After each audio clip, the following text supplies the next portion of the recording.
어떤 사람에게 두 아들이 있는데 그 둘째가 아버지에게 말하되 아버지여 재산 중에서 내게 돌아올 분깃을 내게 주소서 하는지라.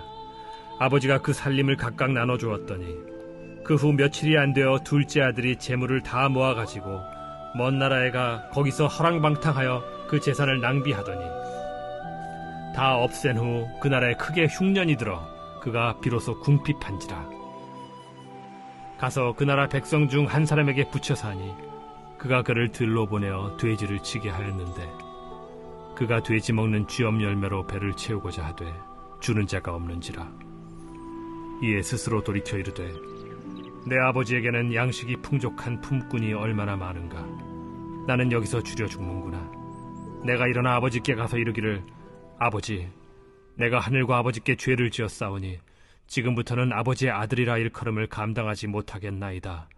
나를 품꾼의 하나로 보소서 하리라 하고 이에 일어나서 아버지께로 돌아가니라. 아직도 거리가 먼데 아버지가 그를 보고 측은히 여겨 달려가 목을 안고 입을 맞추니 아들이 이르되 아버지, 내가 하늘과 아버지께 죄를 지었사오니 지금부터는 아버지의 아들이라 일컬음을 감당하지 못하겠나이다 하나 아버지는 종들에게 이르되 제일 좋은 옷을 내어다가 입히고 손에 가락지를 끼우고 발에 신을 신기라. 그리고 살찐 송아지를 끌어다가 잡으라. 우리가 먹고 즐기자. 이 내 아들은 죽었다가 다시 살아났으며 내가 잃었다가 다시 얻었노라 하니 그들이 즐거워하더라. 맏아들은 밭에 있다가 돌아와 집에 가까이 왔을 때 풍악과 춤추는 소리를 듣고 한 종을 불러 이 무슨 일인가 물은데 대답하되 당신의 동생이 돌아왔음에 당신의 아버지가 건강한 그를 다시 맞아들이게 됨으로 인하여 살찐 송아지를 잡았나이다 하니 그가 노하여 들어가고자 하지 아니하거늘 아버지가 나와서 고난데 아버지께 대답하여 이르되 내가 여러 해 아버지를 섬겨 명을 어김이 없거늘 내게는 염소 새끼라도 주어 나와 내 벗으로 즐기게 하신 일이 없더니 아버지의 살림을 장녀들과 함께 삼켜버린 이 아들이 돌아오매 이를 위하여 살찐 송아지를 잡으셨나이다.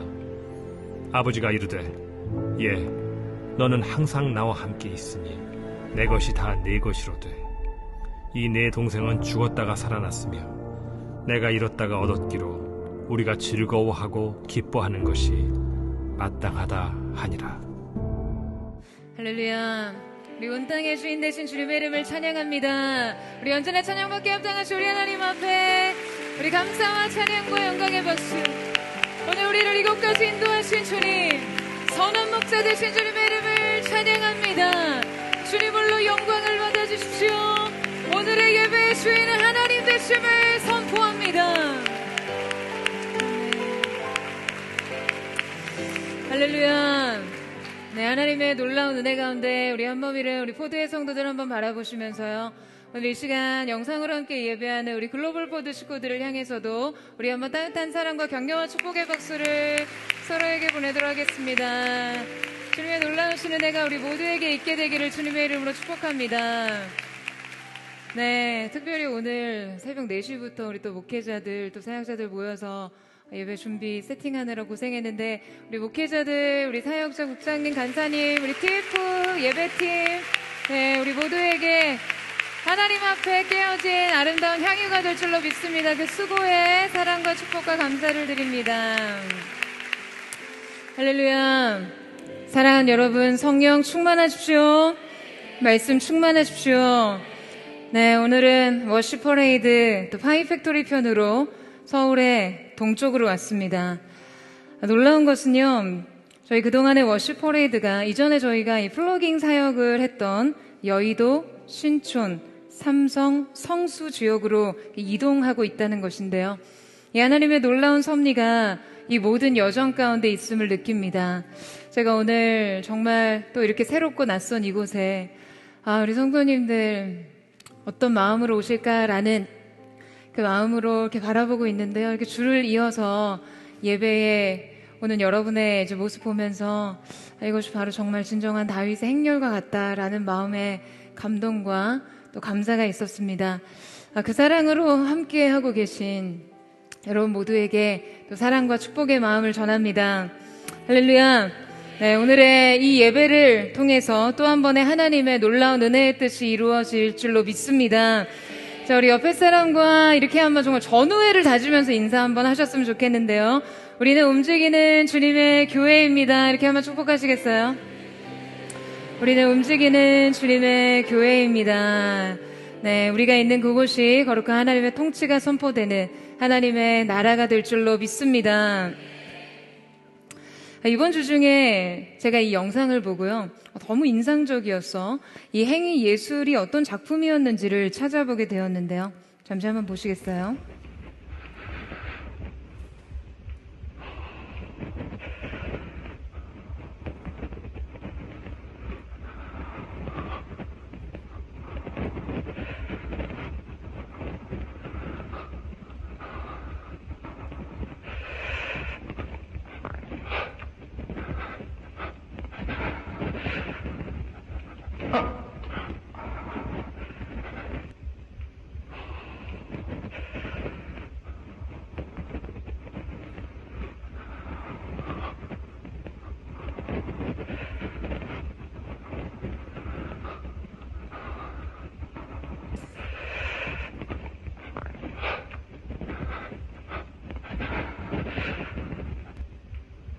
영상 속 작품은 행위 예술의 데모, 이 마리아 아브라모비치와 그의 예술적 동반자인 이 울라이가 함께한 퍼포먼스 정지 에너지입니다.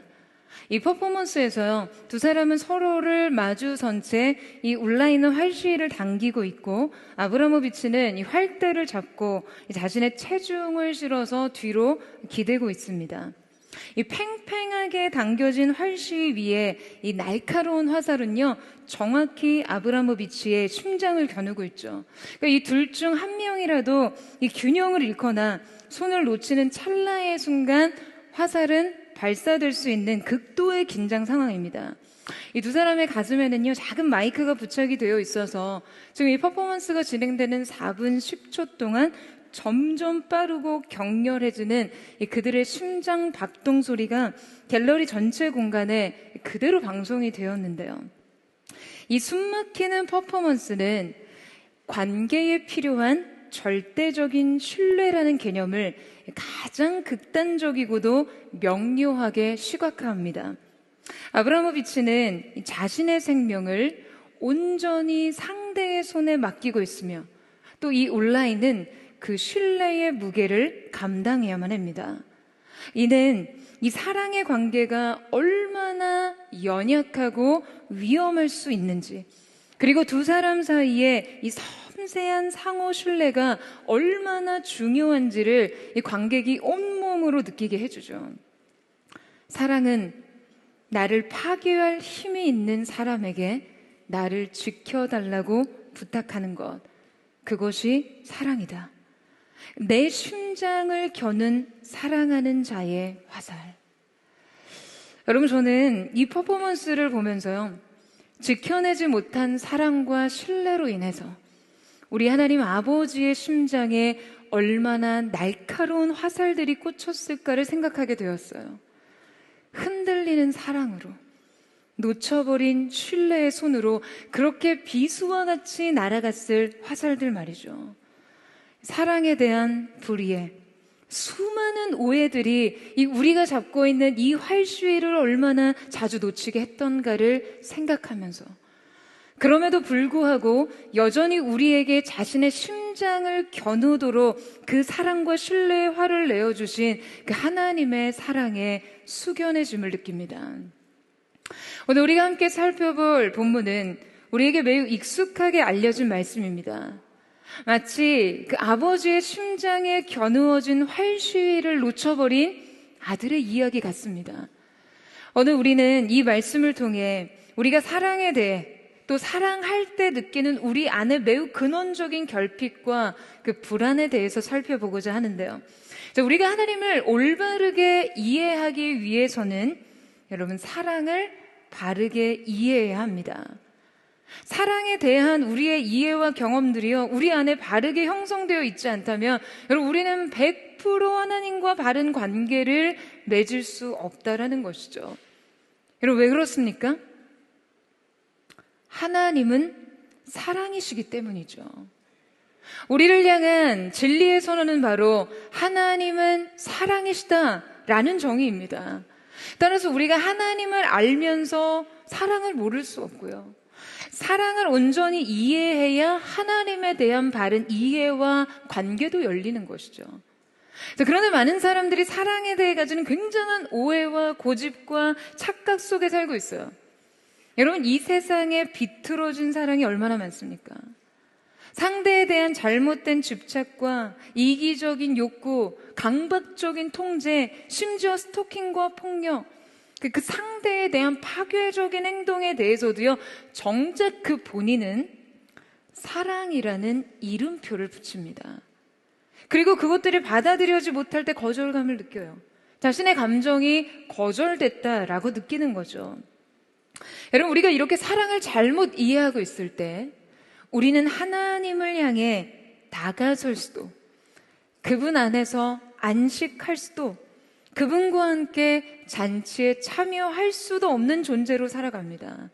하나님과의 이 관계를 사랑 안에서 다가서지 못하고 세상 속에서 내가 존재하고 생존하고 인정받고 혹은 실패하고 버려지는 그 관계성으로 그것을 해석하기 때문에 우리는 도무지 바로 설 수가 없는 것이죠. 신앙생활을 여러분 오래 하면 뭐예요? 이 사랑의 기쁨이 없는데요. 온갖 종교적 열심에 빠져 살면 여러분 뭐랍니까? 사랑 안에서 내가 안정을 누리지 못하는데요. 여러분, 수많은 사람들이 사랑 안에서 자신이 용납되어지는 그 경험을 누리지 못하기 때문에 방황합니다. 이 방황은요, 인생에서 너무나 다양한 형태로 나타나게 돼요. 하나님을 통한 사랑과 용납의 경험은 너무나 절대적이고 완벽한 충족이라 사실 이 아버지 하나님을 통한 이 한 번의 경험만으로 여러분 우리는 충분한 이 건강한 사랑을 할 수 있습니다. 여러분 아멘이세요? 문제는 우리가 세상에서 경험하고 배우고 반복하는 잘못된 사랑의 경험을 오히려 하나님께 적용하면서 여러분 이 관계 안에 바로 서지 못한다라는 것이죠.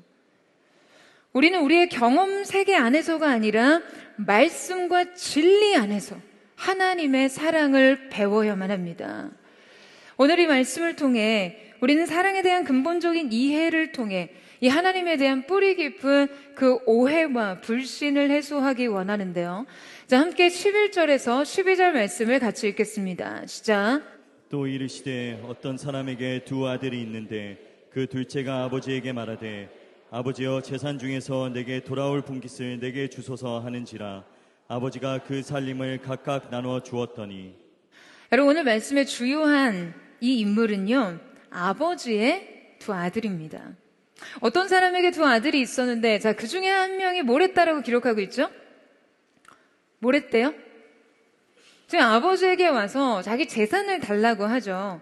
장차 아버지가 죽고 나서 자기에게 돌아올 그 유산의 몫을 미리 달라고 요구합니다. 여러분 느낌 오세요? 여러분도 바로 느낌 오시죠? 아주 그냥 싹수가 그냥 노란 놈입니다. 여러분 어디 지금 아버지가 버젓이 멀쩡히 살아계신데 아버지에게 그 유산, 재산을 떼어달라고 하나요? 지금 현대사회에서도 이런 행동은 여러분 그야말로 배은망덕한 자식이나 할 수 있는 일인데 지금 사실 여러분 이 행동은요 고대 사회 속에서 훨씬 더 깊은 의미를 지니고 있습니다. 고대 지중해 세계에서는요 살아있는 아버지에게 자신의 상속을 이렇게 미리 요구하는 짓은 아주 직접적으로 이러한 의미였어요. 아버지는 이제 그냥 죽었다 치세요. 여러분 왜냐하면 상속은 죽음 이후에나 효력을 지니기 때문이죠. 그 전에 재산을 분배하는 것은요 이 죽음을 전제로 하는 것이거든요. 그러니까 이러한 요구는 중동 문화 속에서는 가문의 수치로 간주될 행위였어요. 그리고 더 나아가서 이것의 이면적인 의미는 저는 그냥 아버지가 죽기를 바란다라는 의미예요. 아버지는 오직 나에게 유산을 주는 수단으로서만 의미가 있다는 거예요. 자, 그런데 여러분 이해할 수 없는 것은 이때 아버지가 바로 이 노란 자식에게 그 살림을 나누어 주었다는 거예요. 그러니까 아마도 각각이라고 기록된 것을 봐서는 아버지는 두 아들 모두에게 지금 그 지분을 주었다라는 뭐 그런 뉘앙스를 풍깁니다. 그런데 이때 주목해봐야 할 표현은요, 아버지가 그들에게 살림을 주었다라는 표현인데, 원래 아들이 아버지에게 자신의 분깃을 나누어 달라고 했을 때는 이 단어 우리야, 소유, 재산 이런 의미에 가까운 표현을 썼습니다. 자, 그런데 아버지가 아들에게 살림을 나누어 주었다는 표현에서 이 살림은요, 비오스, 즉 삶, 생명이라는 뉘앙스를 품는 이 단어를, 의미를 사용했어요. 자, 그러니까 이 아들은 아버지로부터 그저 재산을 요구했지만 아버지에게 이 의미는 단지 재산을 나누는 것이 아니라 자신의 삶을, 자기의 생명을 나누었다는 거예요. 당시 재산을 지칭하는 단어가 굉장히 많았을 텐데 지금 성경은 굳이 이 단어를 기록하고 있어요. 정확하게 이 단어를 겨냥하고 있는 것이죠. 여러분, 지금 아버지가 아들에게 무엇을 나누어 주었다고요? 삶을. 아니, 그냥 자기의 생명을 찢듯이 배듯이 그렇게 나누었습니다.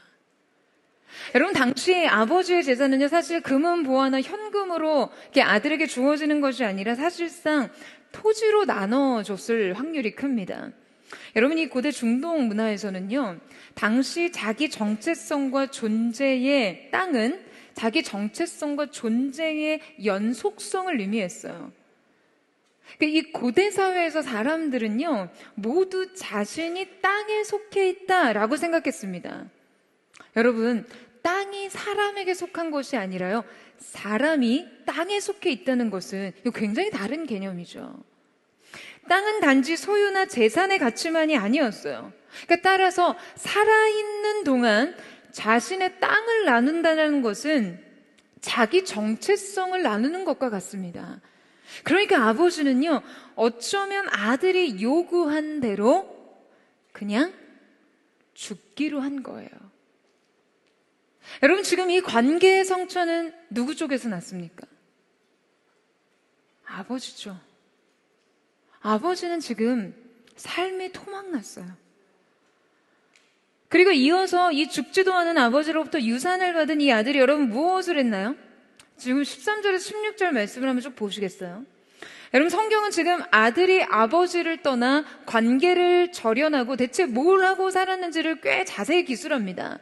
가장 먼저 13절에 그 후 며칠이 안 되어라고 기록되어 있는 시간의 부사구는요, 지금 그가 얼마나 서둘러서 성급히 아버지를 떠났는가를 보여주고 있어요.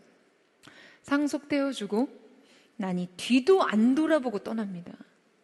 그 후의 재물을 다 모아가지고의 이 모으다라는 것은요, 지금 맥락상 아버지가 나눠준 토지나 이 가축 등을 현금화했다라는 의미인데요. 가문의 토지, 땅을 최대한 빨리 처분해서 유동화시킨 것이죠. 그리고 연이어 그가 이것들을 다 써버렸다는 기록이 나옵니다. 자, 여러분, 이때 이 재산은 무엇으로 기록되어 있을까요? 아들에게 아버지의 재산은 우시야. 그죠? 이 물적 자산의 용어로 다시 회귀합니다. 아버지의 삶과 생명과 정체성이 지금 여러분 아들에게는 끝까지 어떤 의미였다는 거예요? 끝까지 어떤 의미였어요? 그냥 돈으로밖에는 안 보였어요. 그 이상의 의미는 없습니다. 그리고는요, 그걸 다 없앴어요. 이때 이 없애다라는 것은 앞서 재산을 다 모았다는 것과는 정반대의 의미, 흩어버리다라는 단어로 기록되어 있거든요. 지금 아들은 아버지의 것을 다 모아서 여러분 어떻게 했다고요? 다 흩어버렸어요. 여러분, 그런데 이때 성경이 주목하고 있는 아들의 낭비의 본질은요, 단지 돈을 흥청망청 써버린 것에만 있지 않습니다. 과연 얼마를 썼냐에 흩었느냐의 문제가 아니라요, 무엇을 흩었느냐의 문제였어요. 그는 생명, 삶, 정체성, 관계, 가치의 문제를 그냥 몽땅 손에 잡히는 현금으로 만들어 버린 후에 다 흩어버렸습니다. 지금 그가 흩은 것은 아들의 편에서는 고작 돈이었고 물질이었지만, 여러분, 아버지의 편에서는 달랐어요. 아버지의 삶, 생명, 정체성, 관계, 가치였어요. 그걸 모두 쉽게 철회하고는 그냥 모두 흩어버린 거예요.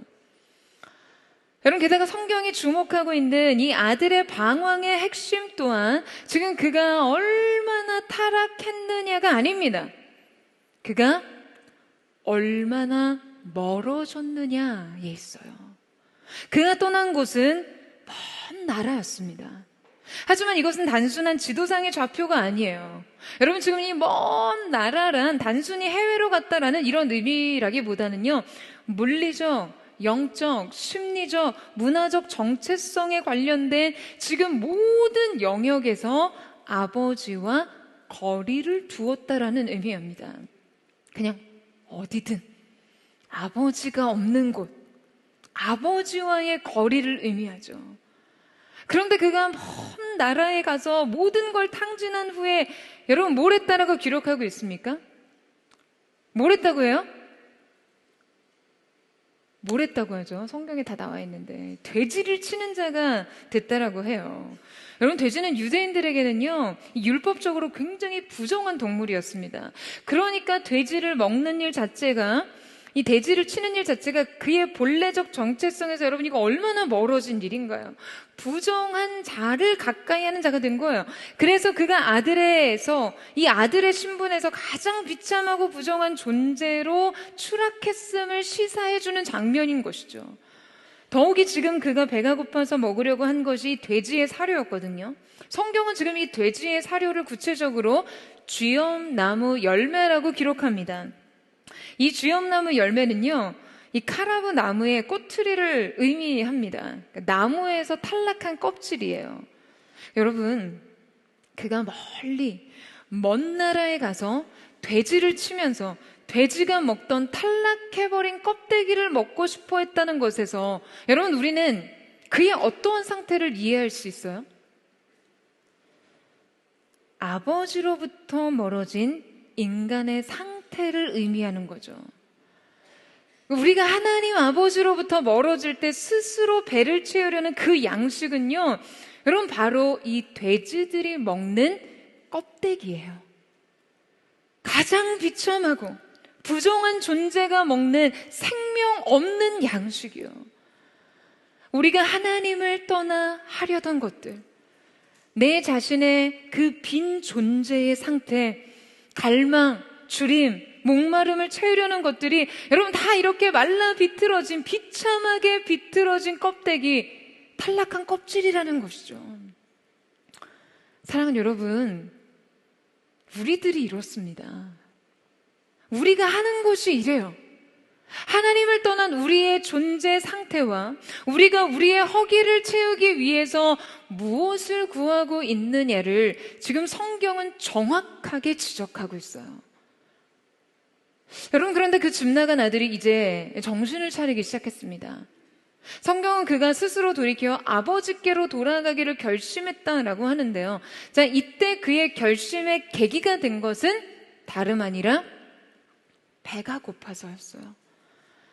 나는 지금 쥐엄나무 열매를 또 겨우겨우 먹고 있는데 아버지의 집에는 양식이 많다라는 거죠. 여러분, 정확히는 아버지가 아니라 아버지의 양식이 생각났습니다. 이 돌이킴은요, 깊이 있는 참회가 아니었어요.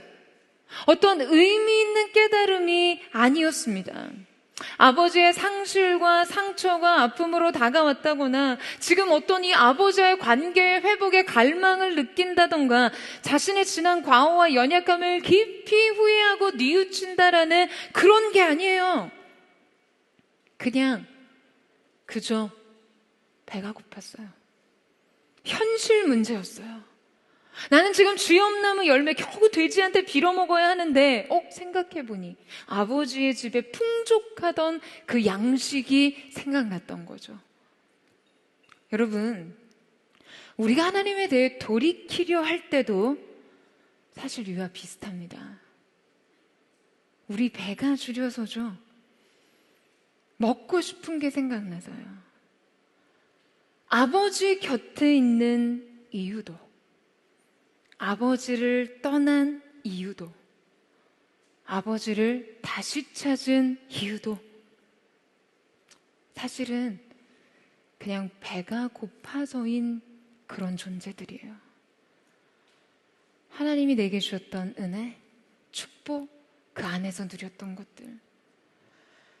여러분, 그런데 그는 이제 다시 아버지에게로 돌아가 아들이 되려고 하지는 않습니다. 대신 지금 무엇이 되려고 하나요? 품꾼이 되고자 했어요.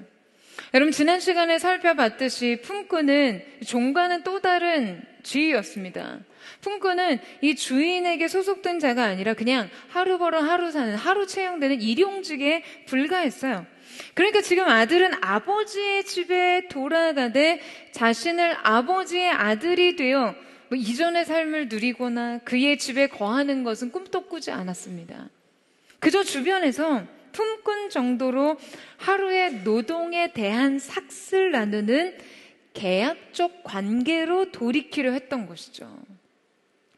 여러분, 지금 아들이 돌아가려는 위치가 바로 인간이 하나님과의 관계를 회복하기 위해 지금 어떠한 자리, 어느 자리로 돌아가려 하는지 그 본능과 성향을 여실히 보여줍니다.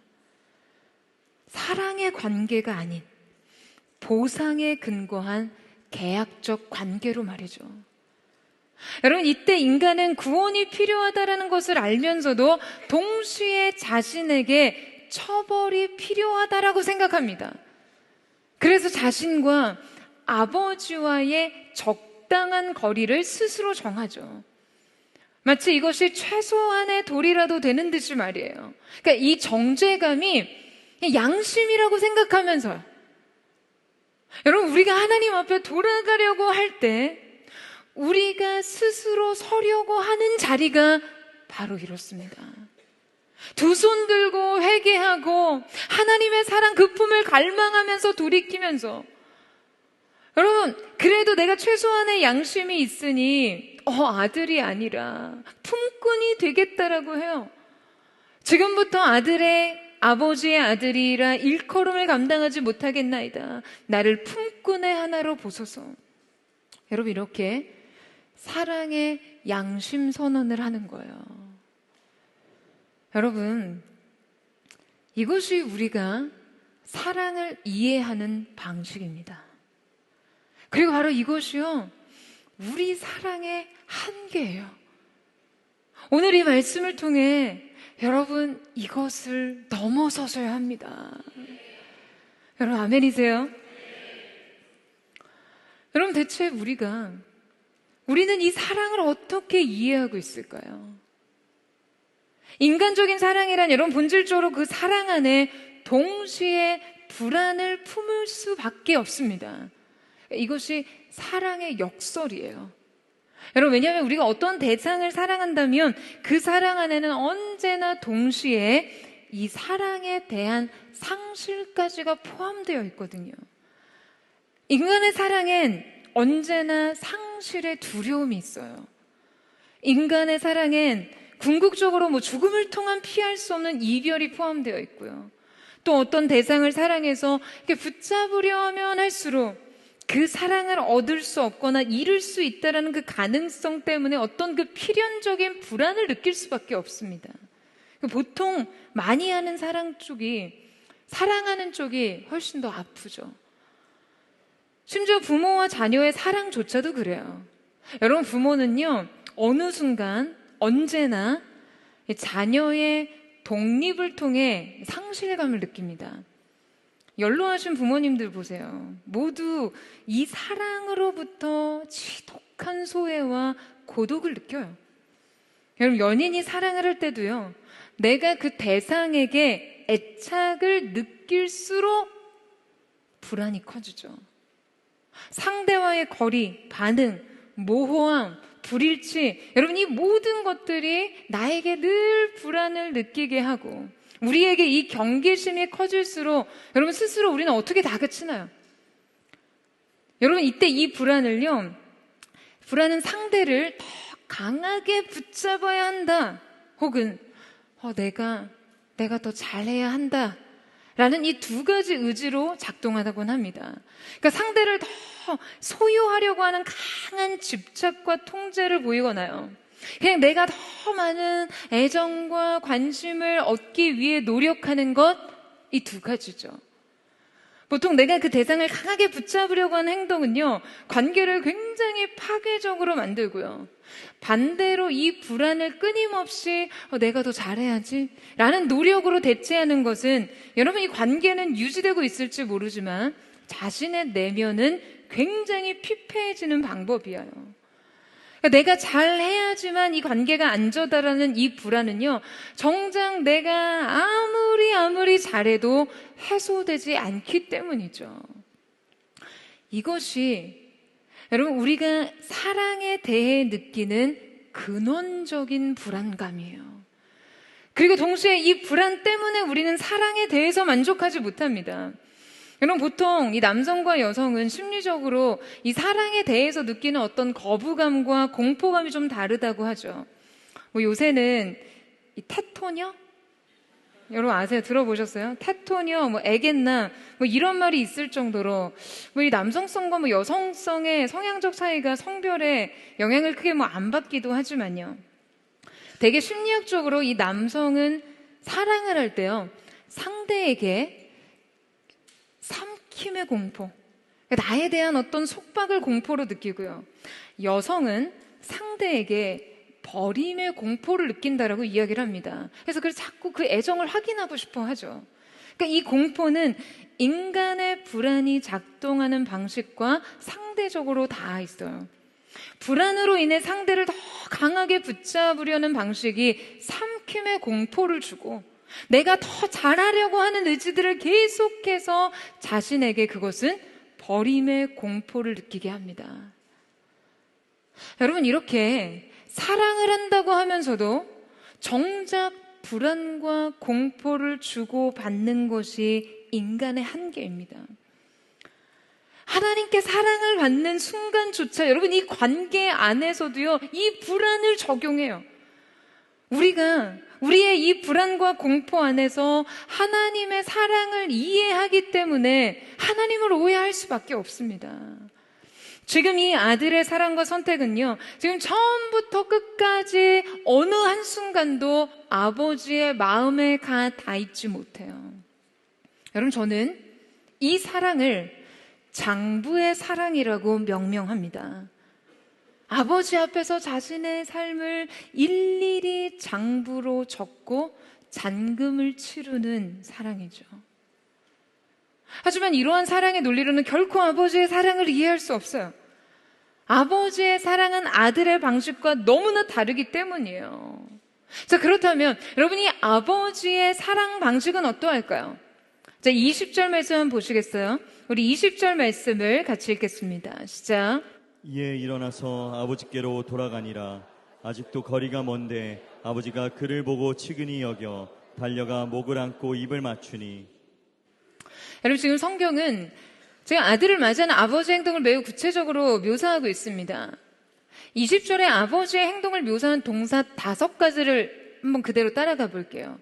먼저 아버지는 보았습니다. 아들을 보았는데 언제 보았냐면요, 아들이 아직 멀리 있는데 보았어요. 그러면 아버지의 이 발견에서 우리는 어떤 사실을 깨닫습니까? 아버지의 시선이 지금 여러분 어디에 머물러 있었어요? 먼 곳에 있었습니다. 여러분 왜요? 아들이 먼 데를 갔잖아요. 여러분 이 시선이라는 것이요, 가까운 데 머물러 있으면 먼 곳은 차단이 됩니다. 그러니까 내가 저 멀리 지평선에 시선이 가 있어야 그 부근에서 다가오는 것들을 볼 수 있는 거죠. 발견하죠. 그러니까 아버지의 시선은요, 아들이 떠난 후에 내내 아들을 향해 있었어요. 먼 곳을 간 아들을 향해 아버지는 아들이 떠난 이후 언제나 이 먼 곳을 응시하고 있었던 것이죠. 아직 거리가 먼데 라는 말씀에서 여러분, 우리는 아직 아들이 이 영적인 그 아버지와의 어떤 심리적인 물리적 거리를 좁히지도 못한 그 시점에서부터 아버지의 발견이 있었음을 알 수가 있습니다. 그 다음 동사는 불쌍히 여겼다예요. 자, 이때 이 불쌍히 여겼다는 동사는 실제 원어적으로 창자가 끓다라는 표현으로 기록되어 있습니다. 그러니까 아버지가 아들을 보았을 때 여러분, 판단이 먼저였습니까? 연민이 먼저였습니까? 여러분, 아버지의 연민은요, 아들을 발견하자마자 즉각적으로 창자에서 들끓는 그런 사랑이었어요. 그저 느낌 정도가 아니었어요. 성경은 이것이 통증이었다라고 기록합니다. 연민 정도가 아니라요. 공감 정도가 아니라요. 참을 수 없는 통증이요. 세 번째로 그 다음 동사는 달려갔다입니다. 여러분, 당시 이 고대 사회에서 가장이 달린다는 것은요, 체면을 포기하는 사회적으로 굉장히 수치스러운 행동으로 여겨졌어요.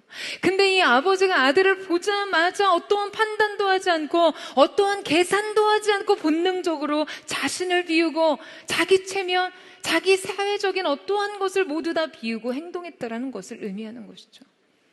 네 번째 동사는 목을 안았다입니다. 여러분, 단지 안았다라는 것이 아니라 목을 껴안는다는 것은요, 성경에 있어서 화해의 제스처로 반복해서 사용됐어요. 그러니까 단순한 포옹이 아니라 관계를 복권시키는 그런 제스처였던 것이죠. 그러니까 자신을 둘러싼 사회적인 시선들이 이 관계에 대해 조롱하거나 배척하기 이전에 지금 아버지의 포옹이 먼저 아들을 보호하기 위한 방패막이가 되어준 것이에요. 다섯 번째 마지막 동사가 입을 맞추다입니다. 여러분, 이 입맞춤은요, 아들에 대한 극진한 환대였어요. 그냥 수용 정도가 아니에요. 환대 말이에요. 여러분, 이것이 바로 돌이킨 아들을 향한 아버지의 즉각적인 사랑의 반응이었습니다. 여러분, 아버지가 무엇을 했다고요?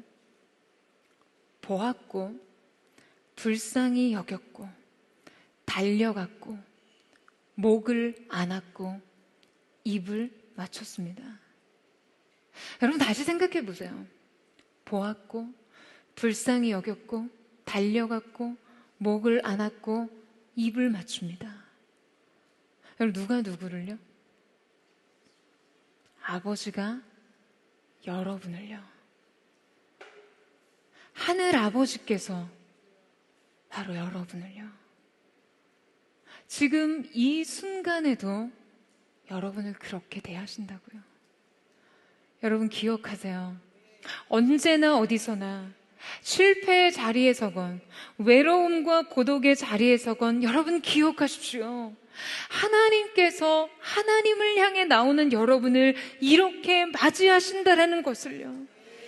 보았고, 불쌍히 여겼고, 달려갔고, 목을 안았고, 입을 맞추며 그렇게요.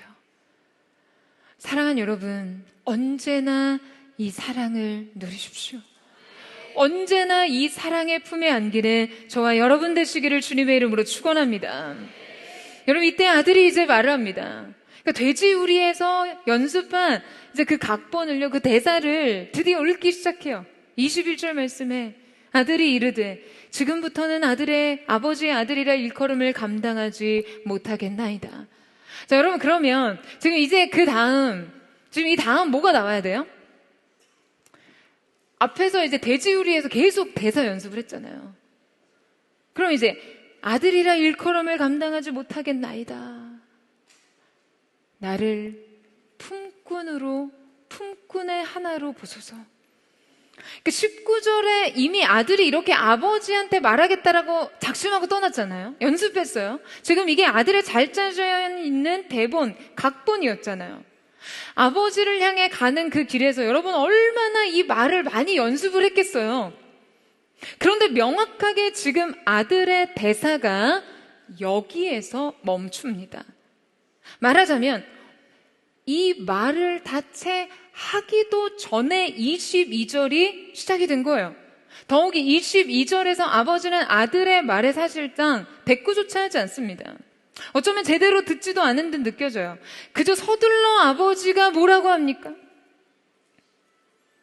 종들에게 이르되 제일 좋은 옷을 입히고 손에 가락지를 끼우고 발에 신을 신기라. 그리고 살찐 송아지를 끌어다가 먹고 즐기자. 여러분 말하자면 지금 아버지는요 아들의 말을 끊고 바로 명령을 내리죠. 지금 아들의 말이 정확히 여러분 어느 지점에서 이 대사가 잘렸어요? 아들에서 품꾼으로 가기 전에 아들의 대본은 끊어줍니다. 그리고 아버지는 즉시 종들에게 지시해요. 여러분 아들의 장부의 사랑이 어떠한 형식으로 바뀝니까? 마치 법원의 선고문과 같이 바뀌어요. 아버지의 사랑은 선언의 사랑이에요. 판결의 사랑입니다. 아버지는 새로운 사랑의 판결을 내립니다. 그리고 즉각 명령을 내리죠. 너는 나의 아들이라. 여러분 혹시 이 법원에서 입양이 성립되는 과정에 대해 아세요? 법원에서 부모에게 아이의 입양이 선언되면요, 아이는 과거의 법적 신분으로 더 이상 규정되지 않고 새 신분, 새로운 가족권과 상속권에 의해서 살아가게 됩니다. 여러분 이때 이 아이의 과거는 지워졌습니까? 아니요. 정확히 지워진 것은 아닙니다. 단지 새로운 지위와 관계의 효력이 이전의 모든 권한을 덮어쓰는 것이죠. 그 시점부터 그 아이에게 새로운 신분과 권한이 주어지는 것이에요.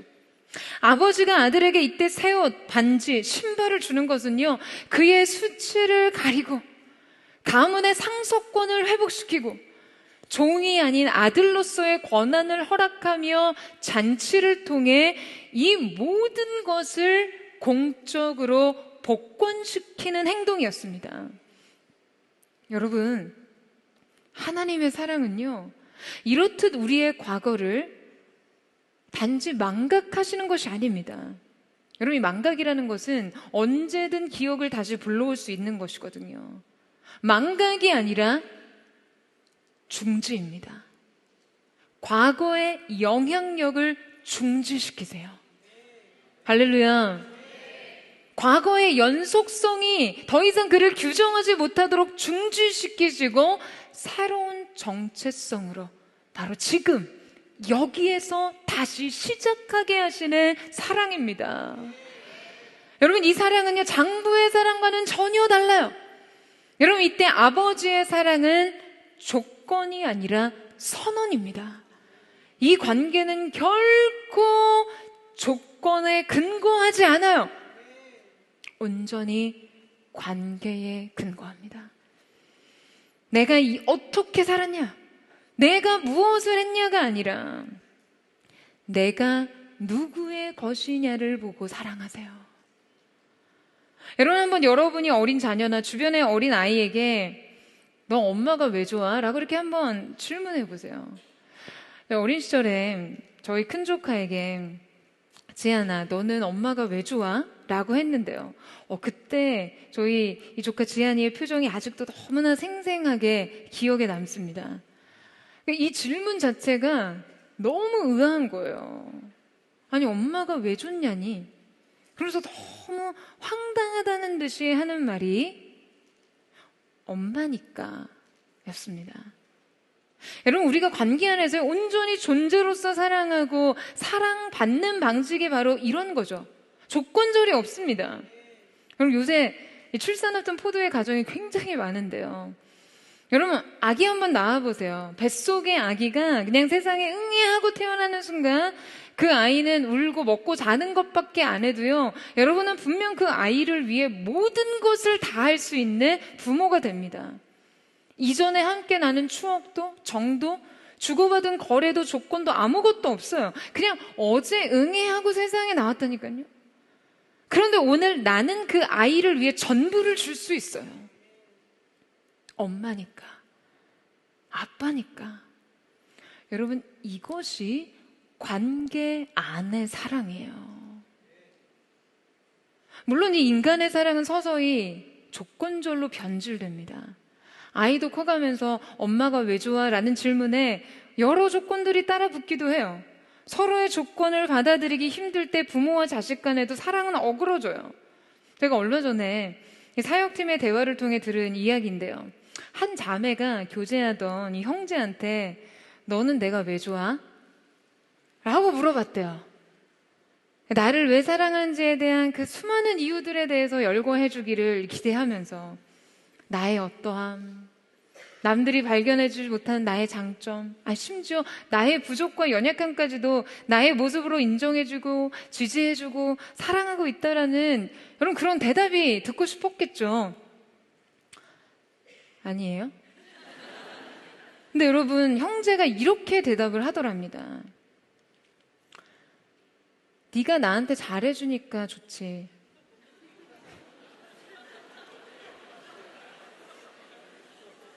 이 순간 그 관계에 대한 믿음이 와장창 깨졌대요. 자신 그 자체가 아니라 자신의 헌신이 이 사랑의 조건이 된다는 생각이 드니까 당연히 신뢰가 안 가는 거죠.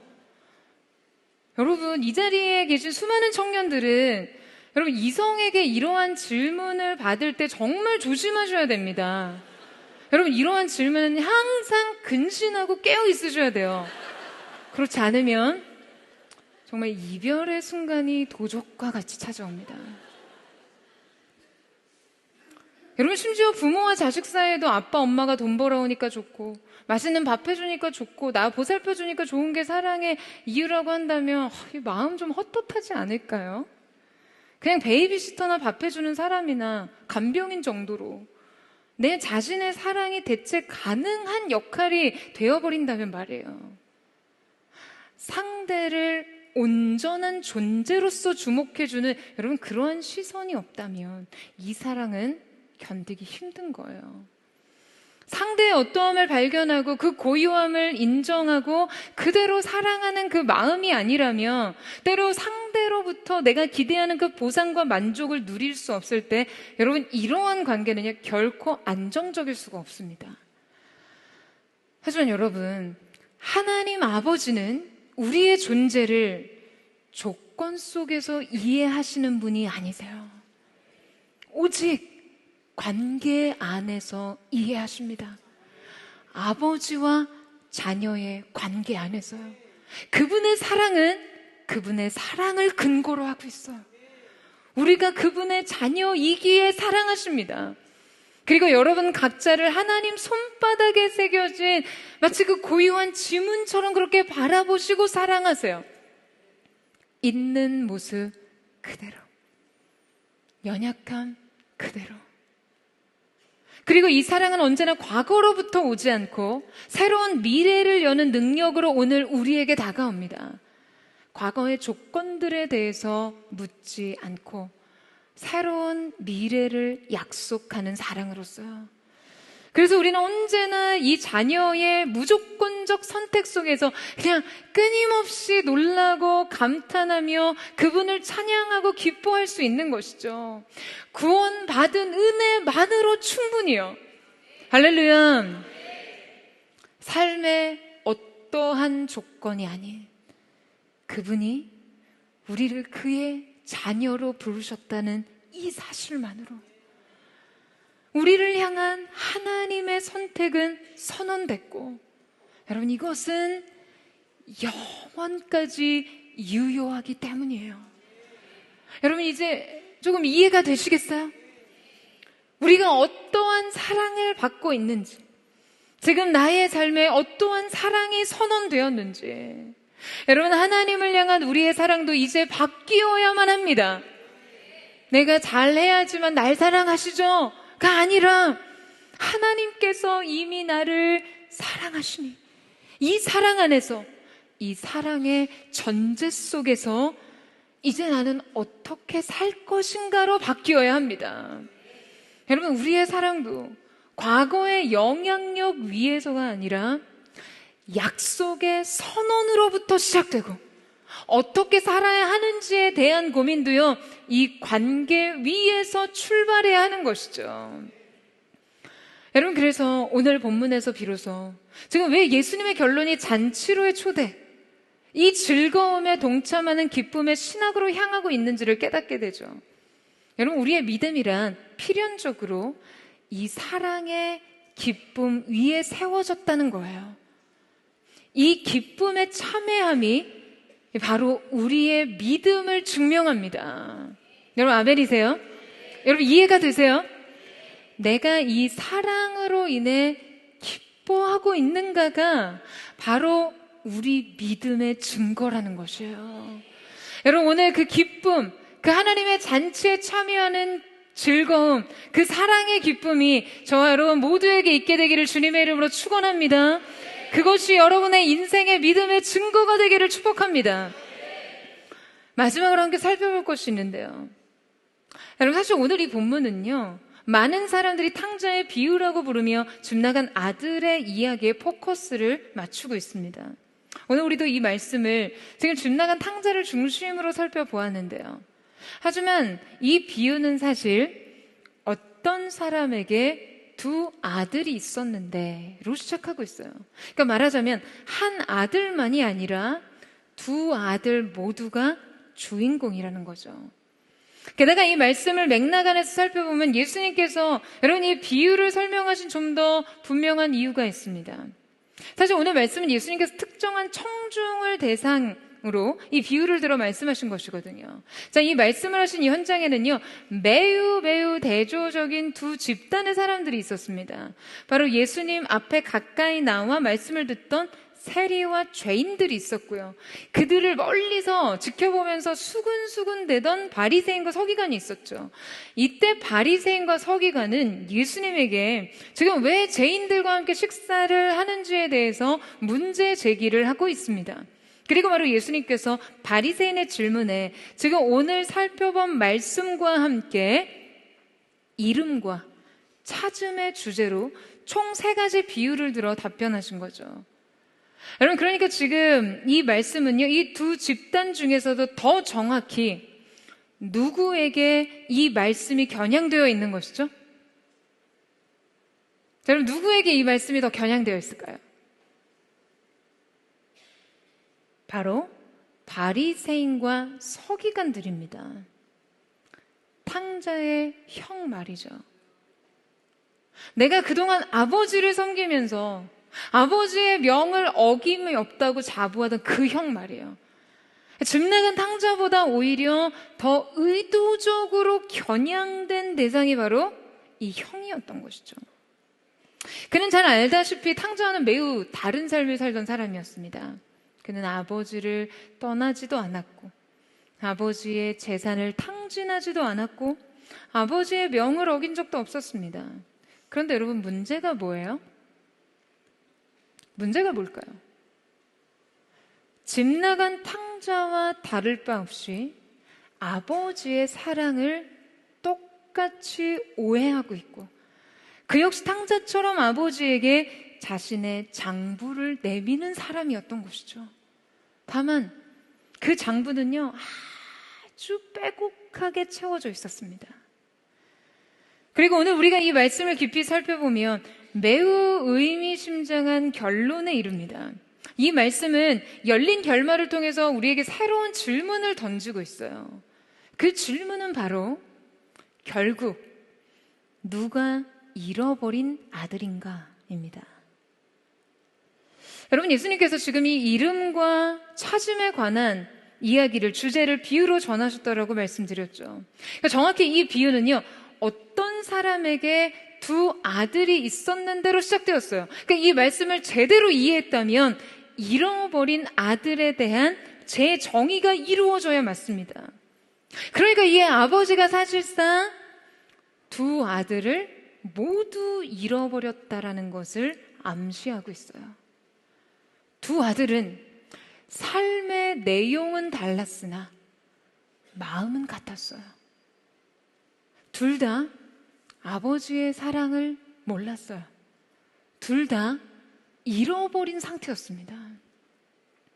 하지만 매우 충격적인 것은 이 비유의 결말입니다. 이 비유의 구조, 이름과 찾음의 구성. 그러니까 둘 다 잃었지만 여러분 둘 다 찾았습니까? 여러분 결국 누구를 찾았다는 거죠? 집 나간 둘째 아들을 찾았습니까? 찾았죠. 여러분 왜요? 잔치에 참여했잖아요. 그렇다면 아버지의 집에서 아버지의 명을 한 번도 어긴 적 없이 순종한 여러분 그 착실한 큰아들은 찾았습니까? 찾았나요? 모릅니다. 정확히는 몰라요. 열린 결말입니다. 다만 성경 어디에도 그가 잔치에 참여했다라는 기록은 없어요. 그가 잔치 바깥에 머문 채로 이야기는 끝을 맺습니다. 정작 빼곡한 그의 인생 장부는 이 초대의 더 큰 장벽이 된 것이죠. 여러분 오늘 말씀을 통해 여러분 무엇을 깨닫게 되시나요? 하나님께도 잘해야 사랑받습니까? 실패가 없고 실수가 없어야만 사랑받나요? 그래야만 인생 은혜와 축복이 주어집니까? 그래야만 하나님의 사랑을 받을 수 있나요? 여러분 잘난 아들이 잔치에 참여했습니까? 지금 왜 주님께서는 이러한 열린 결말을 우리에게 주신 것일까요? 바로 너희의 장부는 무력한 것이다 라는 것을 알려주시기 위해서죠. 나의 사랑은 조건이 아니다. 나의 사랑은 오직 관계에 근거한다. 아버지가 이르되 너는 항상 나와 함께 있으니 내 것이 다 너의 것이다. 나의 잔치에 참여하라. 나의 즐거움에 동참하라. 이 기쁨으로 구원을 증명하라. 사랑하는 여러분, 여러분은 어떤 아들이었나요? 집을 떠난 탕자입니까? 아니면 집 안의 탕자입니까? 사랑하는 여러분, 돌아가세요. 아버지의 품으로요. 여러분 잘해도 미우나 고우나 우리는 아버지의 자녀입니다. 인생 꽉 찬 장부든 텅 빈 장부든 여러분의 인생 장부는 중요하지 않아요. 중요하지 않습니다. 여러분 그저 기뻐하십시오. 나는 너의 아버지다. 내 것이 다 너의 것이다. 여러분 이 선언 안에서 기뻐하세요. 이 관계 안에서 자유하십시오. 그리고 이 사랑받는 기쁨 위에서 언제나 삶을 시작하시기를 축원합니다. 장부가 아닌 판결문의 삶을 써내려가십시오. 여러분 이 사랑의 선언으로 시작된 아버지의 잔치에 오늘 저와 여러분이 기쁨으로 참여하는 은혜가 있게 되기를 주님의 이름으로 축원합니다. 여러분 탈무드에 이런 기록이 있어요. 우리가 하나님 앞에 한 보 나아가며 아버지께서는 100보 우리를 향해 달려오신다. 오늘 우리가 하나님 앞에 아버지 내가 그 사랑 앞으로 나아가기를 원합니다 라고 고백하는 그 순간 우리를 향해 달려오시는 하나님의 사랑을 만나게 될 줄로 믿습니다.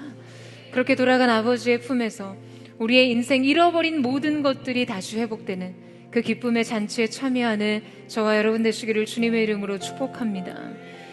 우리 함께 찬양하며 기도하며 나아가겠습니다. 사랑하는 주님, 때로 아버지를 떠난 집 떠난 탕자로, 때로 주님을 섬기는 인생 장부를 마치 내 인생의 훈장처럼 써내려간, 그러나 사랑받는 자의 즐거움과 기쁨은 알지 못한 채로 그렇게 머물렀던 집안의 탕자로 우리는 그렇게 주님 앞에 살아갈 때가 너무나 많았습니다. 주님, 오늘 우리가 아버지의 사랑을 고백하며 주님께로 이 발걸음을 떼며 주께 돌아갑니다. 나의 것은 다 너의 것이니 너는 나의 기쁨의 잔치에 참여하라. 그 아버지의 사랑의 품으로 나아갈 때 말할 수 없는 회복의 은혜, 말할 수 없는 아버지의 사랑이 우리의 영혼 가운데 가득 부어지게 하여 주옵소서. 우리 그 마음 고백하며 주님 앞으로 나아가겠습니다.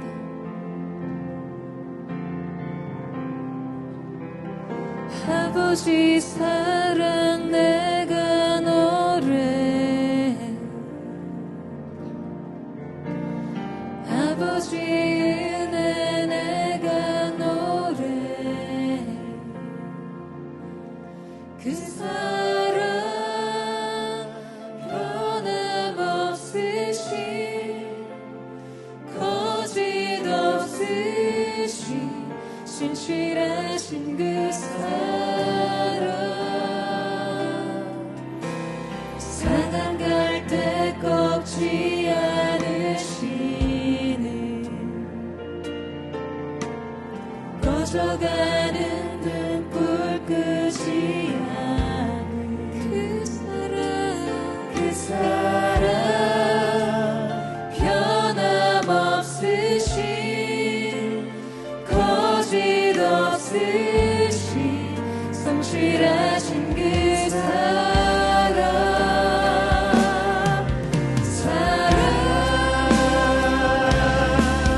그 사랑 날 위해 죽으신, 날 위해 다시 사신 예수 그리스도, 다시 오실 그 사랑, 죽음도 생명도 천사도 하늘의 어떤 권세도 끊을 수 없는 영원한 그 사랑 예수. 우리 함께 고백하며 나아갑니다. 아버지 사랑 내가 노래해, 아버지 사랑 내가 노래해, 아버지 은혜 내가 노래해, 그 사랑 변함없으신 거짓 없으신 성실하신 그 사랑, 상한 갈 때 꺾지 않으시는, 상한 갈 때 꺼져가는 등불을 끄지 않는 그 말할 수 없는 하나님의 사랑의 그녀, 그 자비의 사랑을 전하며 나아갑니다. 그 사랑, 그 사랑 변함없으신 거짓 없으신 성실하신 그 사랑,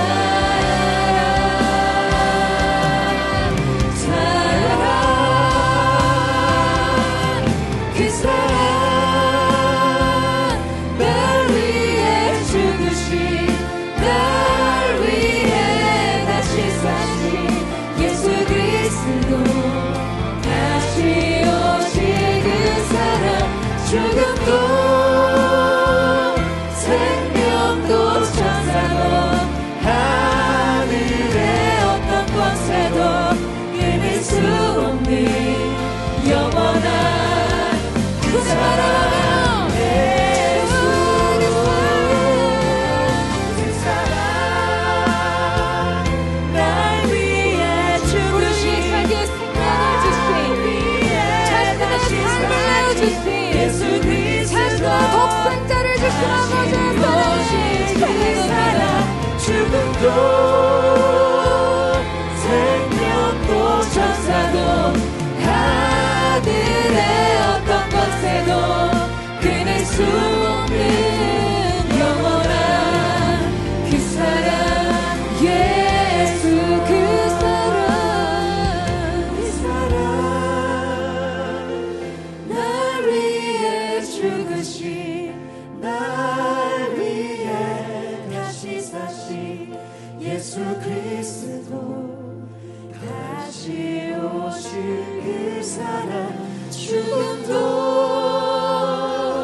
생명도 천사도 하늘의 어떤 권세도 끊을 수 없는 영원한 그 사랑 예수. 사랑하는 여러분, 오늘 우리가 이 집 나간 둘째 아들처럼 우리의 마음속에 아버지를 떠난 먼 나라를 동경하는 마음이 있을 때가 있습니다. 하나님을 떠난, 하나님이 간섭하시지 않는 영역이 내 인생에 행복을 줄 수 있다고 믿는, 하나님을 떠날 때 인생에 자유가 있을 거라는 착각 속에서 우리의 마음은 방황합니다. 하나님의 사랑의 속박이 나를 얽매이고 있어서 진정 내가 원하는 삶을 살 수 없다라고 생각했어요.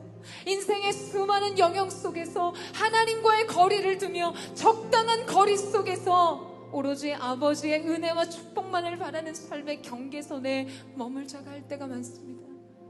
여러분, 오늘 여러분의 마음이 정말 하나님 앞에서 그저 아버지의 사랑으로 내가 아버지께로 돌아가되 그 사랑에 목말라 나를 사랑하신 그 사랑 앞으로 돌아가기보다도 그저 배가 고파서요. 현실적인 문제 다시 해결을 해야 하니 이대로는 더 이상 살 수가 없어서요. 너무 영혼이 곤고하고 피폐해져서 살고 싶어서 돌아가는 마음으로 아버지의 사랑과 긍휼보다도 그 하나님의 얼굴에 대한 목마름보다도 그저 현실적인 문제로 하나님 앞에 설 때가 많지 않습니까?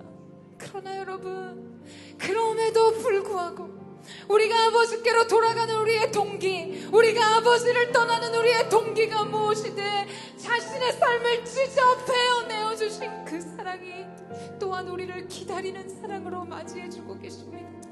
상고가 아직도 먼데 그 아버지가 아들을 향해 달려갔던 그 걸음으로 오늘 아버지라고 부르는 여러분의 부름에 우리 하나님께서 달려와 여러분을 끌어안고 입맞춤으로 여러분의 인생을 다시 회복시켜 주시기를 원하십니다. 아멘. 오늘 이 시간 우리가 하나님 앞에 함께 기도하며 나아갈 때 사랑하는 주님, 한 번의 삶이 아닌 수없이 그렇게 하나님을 떠났습니다. 우리에서 하나님과 분리되며 행복을 찾았던 우리 모든 것을 회개하는 마음으로 우리가 아버지께로 돌아가기를 원합니다. 그 아버지의 기쁨의 잔치에 참여하는 하나님의 자녀로서의 삶의 회복이 우리 모두에게 있게 하여 주시옵소서. 우리 그 마음 고백하며 주여 한번 부르짖고 기도하겠습니다. 주여,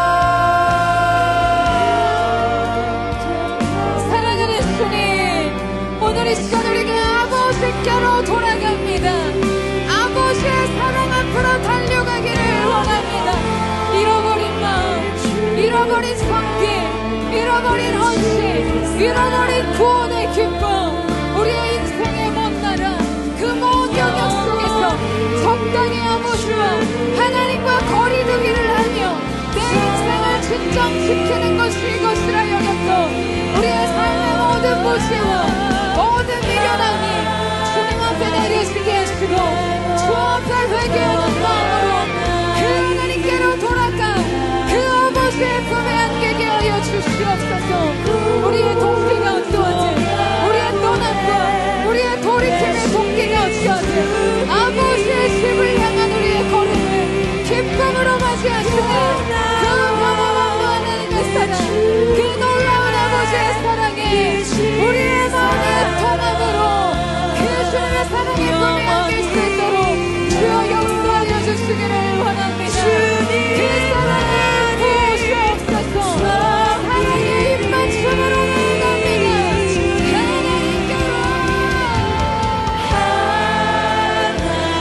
하나님께로 더 가까이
계신 주님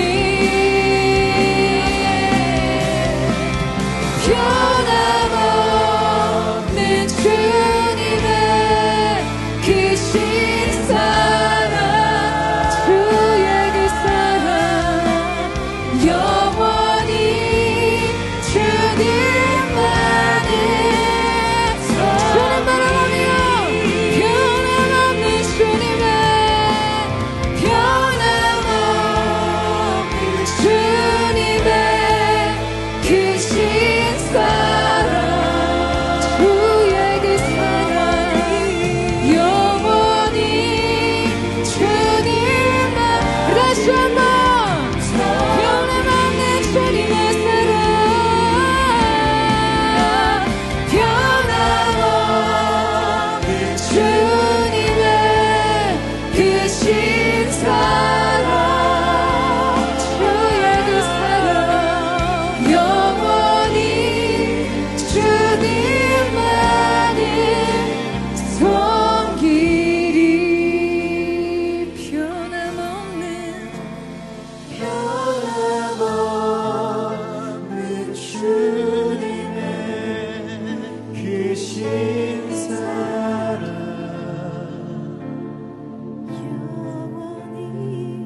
영원히 주님만을 섬기리. 사랑하는 주님, 나는 적어도 집 나간 아들 같진 않았으나 내가 바로 집안의 탕자였습니다. 주님을 위해 산다고 했던 나의 헌신이 내 인생 장부에 빼곡히 기록되어 하나님이 나를 사랑하셔야만 하는 이유, 주님이 내게 잔치를 베푸시고 은혜와 축복을 주셔야 하는 이유의 근거가 되었습니다. 무조건적인 사랑의 은혜 속에서 구원받은 내가 주님 앞에 장부를 적는 인생이 되었습니다. 사랑받는 즐거움을 잃어버린 채 그저 노동의 삭슬 바라는 마음으로 정작 아들의 자리에서 품꾼의 마음으로 살았습니다. 사랑하는 주님, 오늘 이 시간 이 집안에 있었던 큰아들의 마음으로 주님을 섬겼던 사람들이 있다면 그 아버지의 말할 수 없는 사랑을 다시 부어주십시오.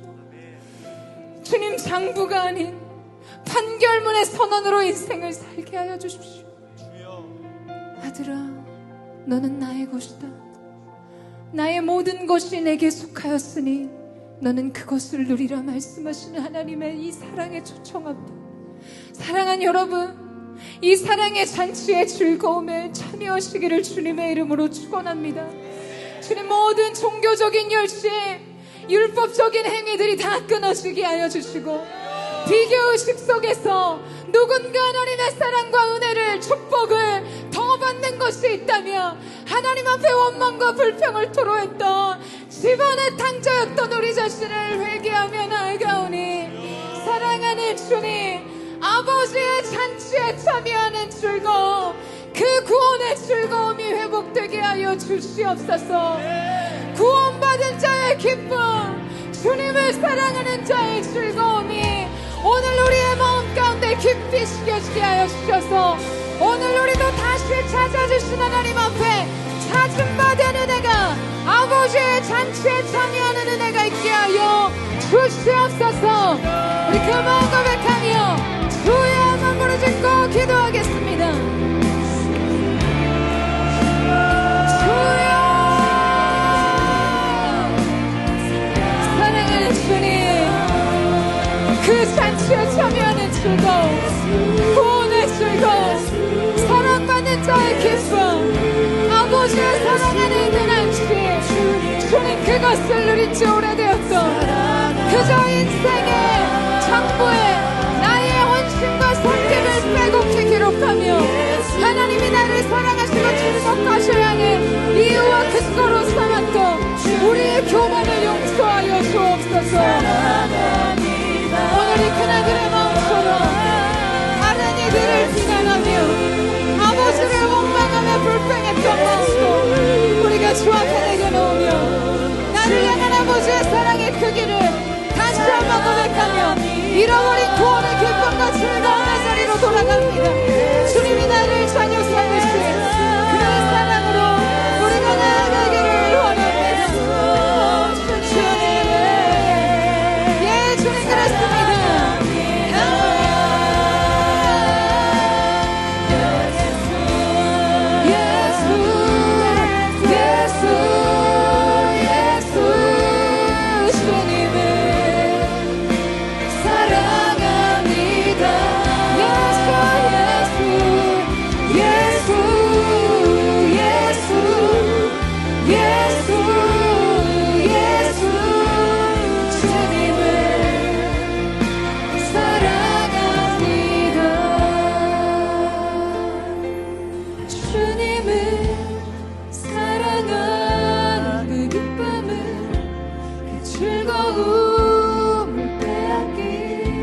즐거움 빼앗기지 않게 하소서.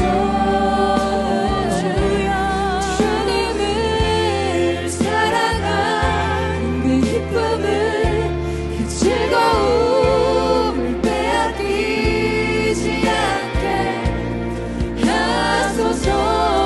예수 예수 예수 예수 예수 주님을 사랑합니다. 예수 예수 예수 예수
주님을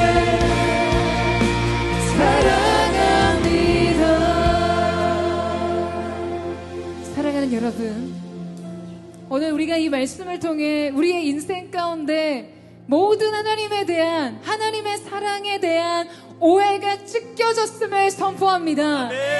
완전히 소멸되기를 축복합니다. 여러분, 하나님을 알지 못하고서는 온전한 사랑을 이해할 수 없고요, 우리가 사랑을 바르게 하지 않고서 하나님에 대한 바른 이해를 가질 수 없음을 고백합니다. 왜? 하나님은 사랑이시기 때문이에요. 여러분, 우리를 향한 하나님의 사랑의 근거는 하나님 자신의 사랑입니다. 그분은 다른 어떤 조건이 아닌 자신이 사랑이시기에 그 넘치는 사랑과 말할 수 없는 긍휼로 우리를 향한 그 사랑을 작정하신 하나님이세요.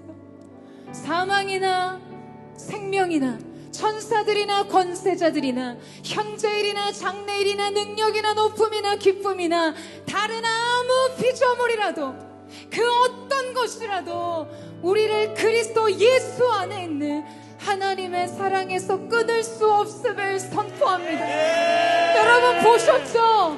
여러분의 실수, 실패, 여러분이 하나님을 떠난 그 모든 배은망덕과 실패마저도 그 사랑을 끊을 수 없다라는 것을, 그리고 그 어떠한 것도 하나님을 향한, 우리를 향한 하나님의 사랑을 더할 수 없습니다. 이미 우리를 향한 하나님의 사랑은 완전하시기 때문입니다. 여러분 아멘이세요? 여러분의 인생을 향해 작정된 하나님의 완전하신 사랑을 선포합니다. 여러분 그 사랑을 누리세요. 그 사랑 위에서 새로운 인생을 시작하시기를 축복합니다. 우리 주여 사랑을 듣고 통성으로 기도합니다.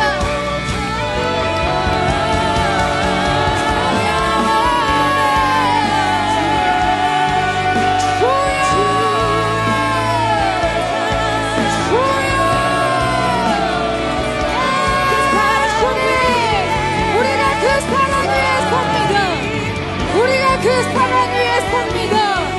나의 공로, 나의 의도 아닌, 내 실패도 아닌, 나의 좌절과 두려움도 아닌 그 사랑 위에 섭니다. 그 무엇도 우리를 향한 하나님의 사랑을 끊을 수 없습니다.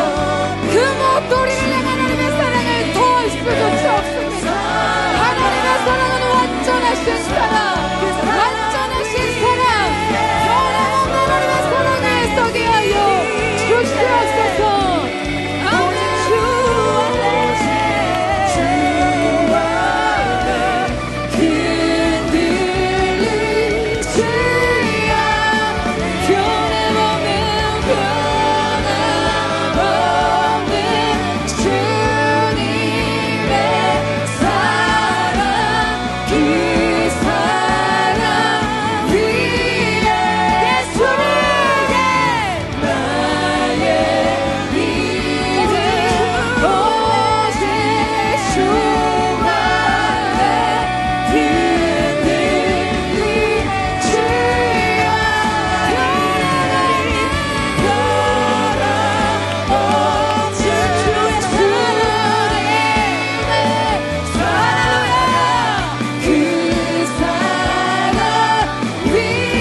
사랑하는 여러분, 오늘 우리가 하나님 앞에서 주님의 사랑을 받고 얻을 수 있는, 우리 입장에서 할 수 있는 유일한 한 가지는 아멘. 아버지, 내가 그 사랑을 믿습니다.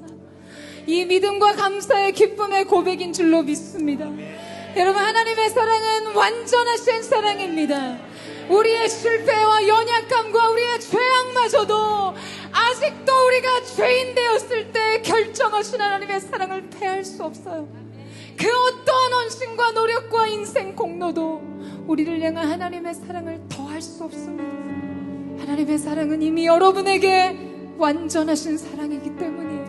변함없는 사랑이기 때문인 줄로 믿습니다. 그 사랑 위에 새로운 삶을 시작하기를 예수님의 이름으로 축복합니다.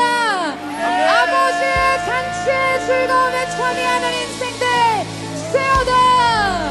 기뻐하고 즐거워라. 시온에 따라 기뻐하고 즐거워해. 세워다. 예, 주님, 우리 하나님 앞에 기쁨의 원으로, 주님 기쁨과 감사로 내가 아버지의 잔치에 참여합니다. 할렐루야.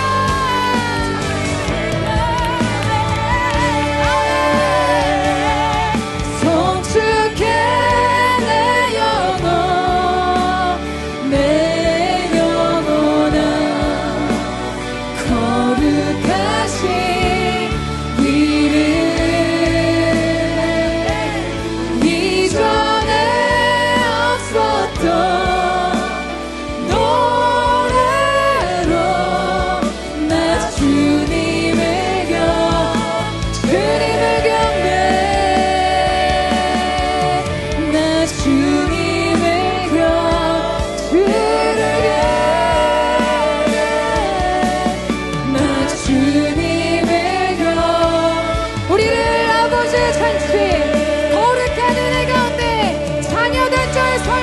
주님을 찬양합니다.